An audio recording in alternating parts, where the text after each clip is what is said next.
paparada. Paano pa kaya kung ang mga paparada, mga international chef at ang kanilang mga pambatong lutuin? Tsak! Napakasarap at bonggang-bongga. Magkakaiba man ang nakakis ng kultura at tradisyon ng magkakapit bansang Indonesia, Malaysia, Thailand, Singapore at Pilipinas. Pagdating naman sa pagkain, nagkakaisa ang panlasa natin sa kung ano nga ba ang tunay na masarap.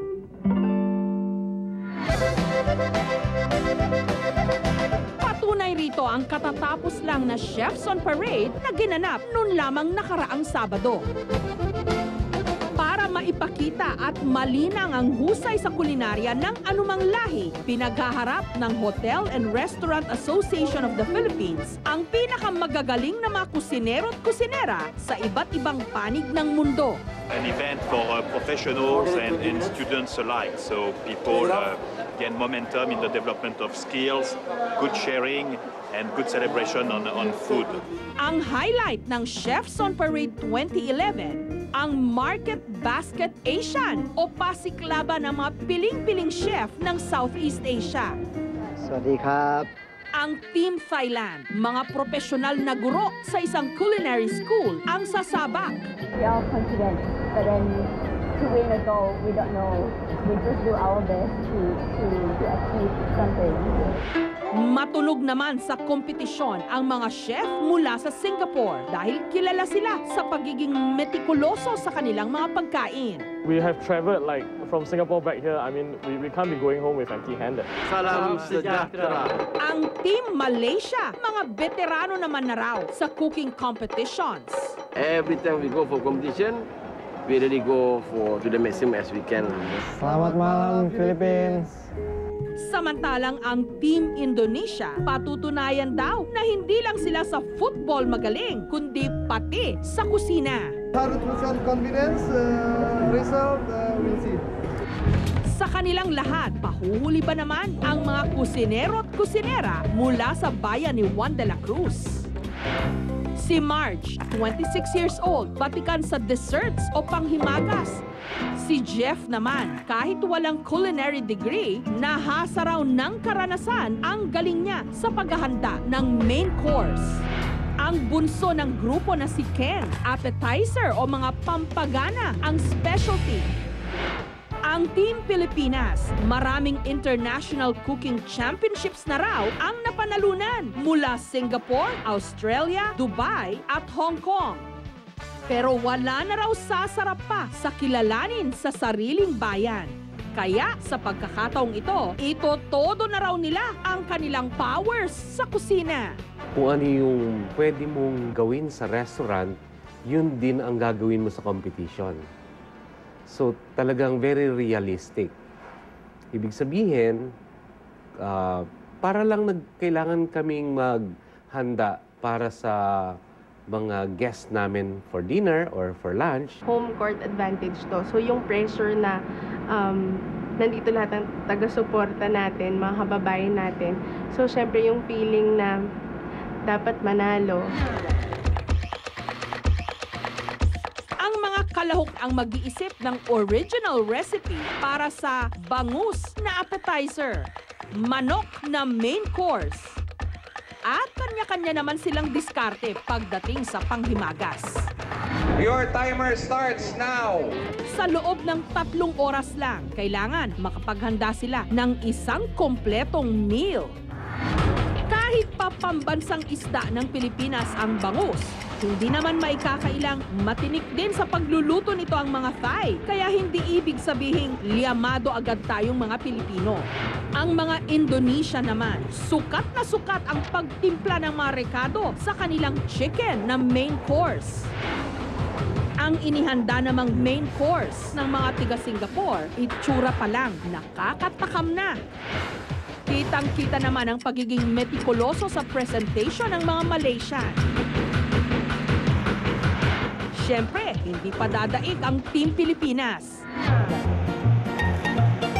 Ang Ang bangus at sari-saring mga gulay, ginawang lumpiang sariwa ni King.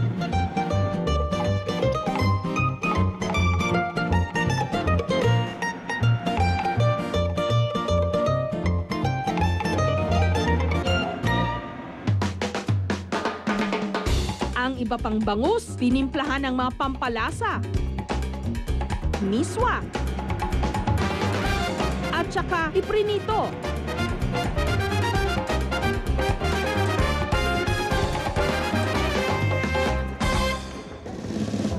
Para naman sa main course, tinanggalan ni Jeff ng buto ang hita ng manok at saka tinimplahan ng pampalasa. Pagkatapos, pinakuluan. Ang pitso, tinimplahan ng iba't ibang spices. Ang perfect daw nitong kapartner, flavored rice. Panghimagas naman ang kinarir ni Marge. Sarili niyang bersyon ng halo-halo.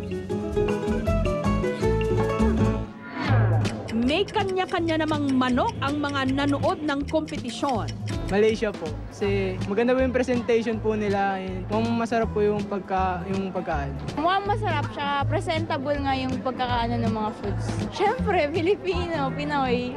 Philippines ako. Para magkaalaman na ang mga nalutong pagkain, tinikman, hinusgahan. Ang duo of free-range chicken, steamed milk fish at deep-fried minced fish ng mga tiga-Thailand. This looks like it's just wrong altogether. It's a nice garnish, but no connection. No connection, no dressing. Simple, pero balanse naman daw sa sarap ang inihain ng mga Singaporean. Trio of milk fish sampler. This is more balanced than the first soup, and I think it's also more balanced than the last soup we just had. Ang pamatay naman daw sa lasa sa mga iniluto ng mga tiga-Malaysia. Ang warm marbled chicken, potato eggplant pie, at Asian version piña colada. Something's missing. It's very Japanese, but it's nice. Samantalang ang mga taga-Indonesia, hahayaan na lang daw mangusap ang kanilang pan-roasted chicken, sambal potato, steam-baked spiced milkfish with Java coleslaw and bonito dressing. Java slaw. At syempre, ang Team Pilipinas, tinakamang lahat sa kanilang fresh lumpia with milkfish, roulade of chicken leg, spiced oil poached chicken breast, at halo-halo. The seasoning's okay. The flavor's good. Matapos ang dikdikang labanan, with a score 80 points, Malaysia. Second runner-up ang Malaysia. Congratulations, Thailand. First runner-up naman ang Thailand. At ang kampiyon sa Market Basket Asian ng 2011 Chefs on Parade, The Philippines, Pinoy Team Pilipinas.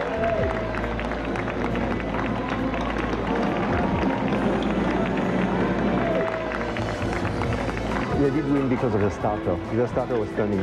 The milkfish, it was juicy, it was tender, it has texture, it has flavor, it had everything from the léché flan, braised beans in sugar. They made a dish which represented very much the spirit of Philippines. Masarap na masarap yung feeling kasi pinaghirapan din talaga namin. Ang sinasabi nilang bayanihan, tulong-tulong talaga kami, sama-sama. Sa anumang larangan o entablado, basta't nabigyan tayo ng pagkakataong magpasiklab, tsak na sasagitsit ang ating galing at matitikman ng lahat ang ating namumukod-tanging sarap.